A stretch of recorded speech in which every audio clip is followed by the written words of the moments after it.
歡迎收睇太陽能報章及出版社。本集係第2集對於2027年巴士路線發展計劃嘅商法同分析。今次講將軍澳同沙田路線。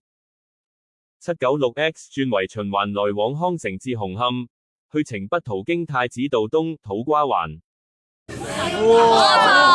絕對唔得，咁樣放棄咗將軍澳去太子道東的龐大客源，乘客唔會改乘更慢嘅793，只會搭地鐵。啟德仍在發展，796X 千祈唔好放棄太子道東，改為循環線，只會令班次更不穩定，特別是中九龍繞道收費後5號幹線有機會再塞車，令將軍澳前往土瓜灣的車程更慢。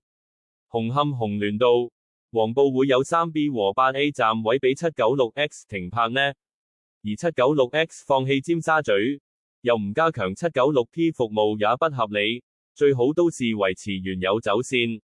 不過將軍澳站特班可嘗試改為上述新走線，以吸引新乘客，改稱796E，回程經九龍城天橋將穗直達將軍澳入境處工業村，最緊要回車快，同796X 區別。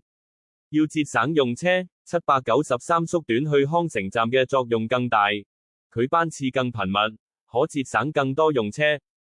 797所有循環班次不途經新蒲崗，來回改經承啟道，去程改經宏光道、啟華街，回程改經啟業村一段宏照道。OK 嘅，試下喺啟麗區揾乘客，但797又唔係全日去將軍澳工業村，又冇九龍區內分段收費，逆向好難有太多乘客。93K 和 95M 合併，93K 縮至翠林，95米延長至啟業村取代 13X 啟麗段，並加價至 7.4 港元反而更有用，起碼 13X 而 13X 可以提速。93K 縮短就肯定不了，寶林會少了條線。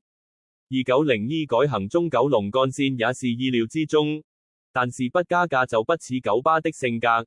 之前九巴開辦 33X 要收15蚊，我還以為290E 會直延長路線加價至15蚊，反正荃灣還有地方沒有前往將軍澳的巴士，再加290與298EFC 轉乘優惠，方便乘客以同價來往將軍澳工業村及荃灣。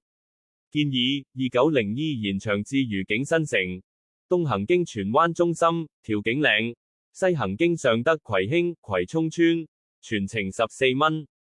90取消往沙田班次，分析收費過低，走線繞經廣源令石門乘客卻步。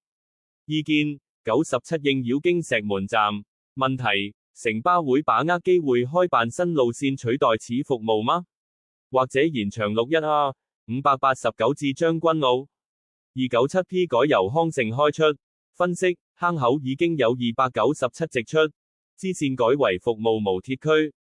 問題可以奪取105乘客嗎？98B 取消，分析過早開車，不入寶林站，不敵小巴 10M 競爭意見，跟297P 改由康城開出，可疏導 98A 的乘客，延長至九龍灣站，提供 93K 改慢後特快大於九龍灣服務，全程收費9港元。可是，為什麼已有102服務的坑口又有3班 91S？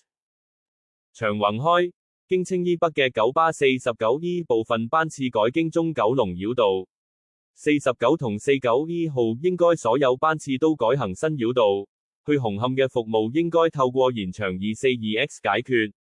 89B 縮短走線至彩虹及服務時間至繁忙時間，80往觀塘經新翠及新蒲崗。80號冇需要改，轉乘優惠已經搞掂，最多 74A 經大圍，增設 72A 至 81K， 89轉乘優惠。286A 全日， 86A 取消， 86C 經大圍。我對 86C 經大圍有所保留，礙於會拖慢大涌橋路去深水埗嘅車程，又令新田圍失去來往馬鞍山嘅巴士。揾268C 單向停世界花園應該唔會太影響車程啩。九龍路線方面，22縮短服務時間至上學日服務。九龍塘沒有補償，好難通過喎。至少延長其他路線到九龍塘站先可行，例如797，反正797點行都死。3B 並入11，富山村已經有交通去土瓜灣上路了，還要加？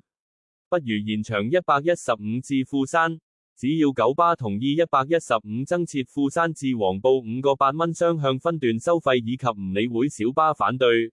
哈哈，富山一樣可以享有前往土瓜灣下路嘅服務，115亦都會有新嘅過海客源。建議115沿13街、協調道、啟新道去富山。如有意見歡迎留言，多謝收睇。